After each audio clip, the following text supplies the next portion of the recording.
Tinira po kay BP Sara para palabasin na karapat-dapat po siyang ma-impeach. Ito po ginagawa nilang paninira. Ito, mga akala nyo hindi namin kayang sagutin itong mga paninira nyo. Nilalagay pa nila galing to sa GMA7.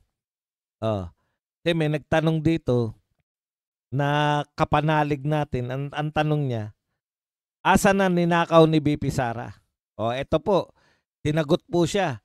Ayan, 239 million kailangang i-refund dahil sa undocumented students. 19,000 ghost students. Yan, sinisi po si BP Sara sa 19,000 DepEd ghost students. Okay.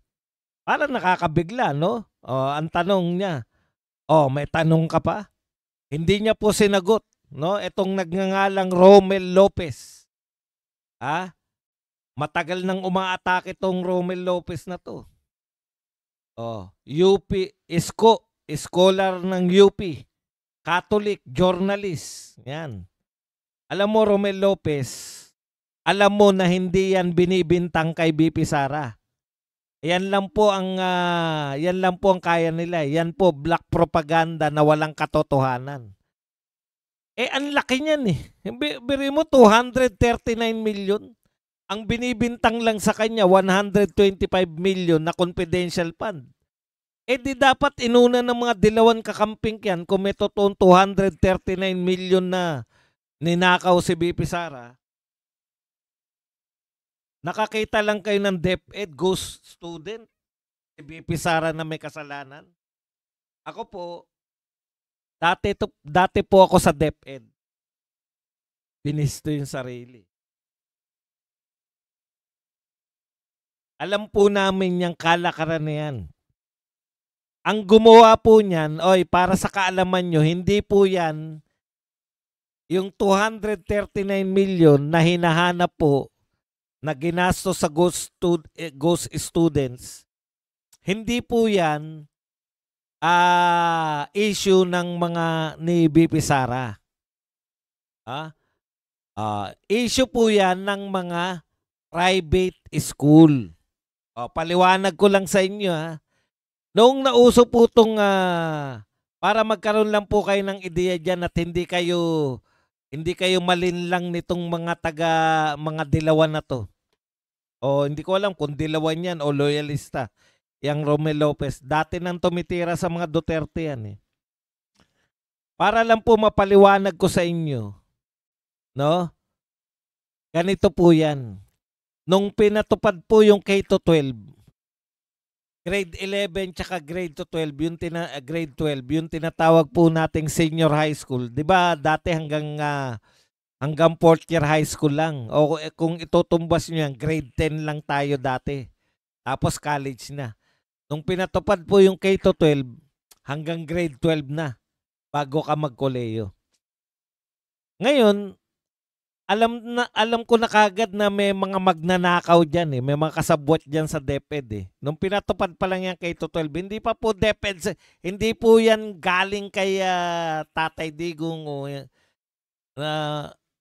minana na ni Tatay Digong yan K-12 na yan. Hindi sa kanya nagsimula yan.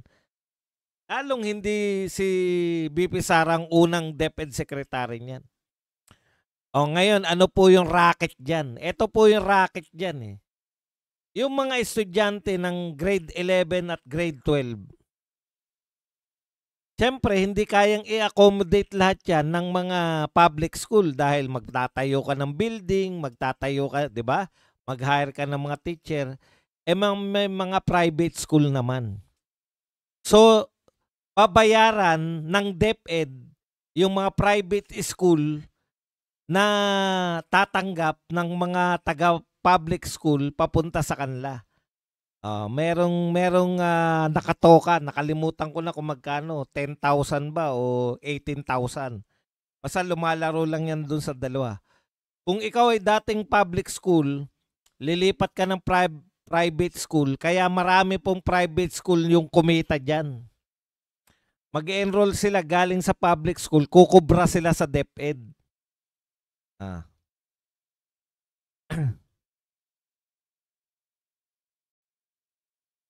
no?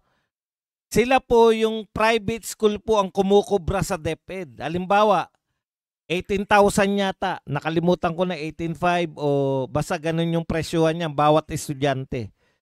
Kunwari, merong yung private school, halimbawa, St. Jude, halimbawa, St. Jude Catholic School. Meron siyang tinanggap na 100 na estudyante. So kung 18,500 ang babayaran ng DepEd sa kanya, yun po yun. Times 18,500 yung 100. So sa 10, 185,000. Sa 100, 1.8 million, di ba? Yun, yung 100 mo, 1.8 something million. So sa madaling salita, ang DepEd na nagbabayad. Kung may ghost student, yung private school, nag-enroll sila, kumukubra sila sa DepEd na wala naman yung estudyanteng yun.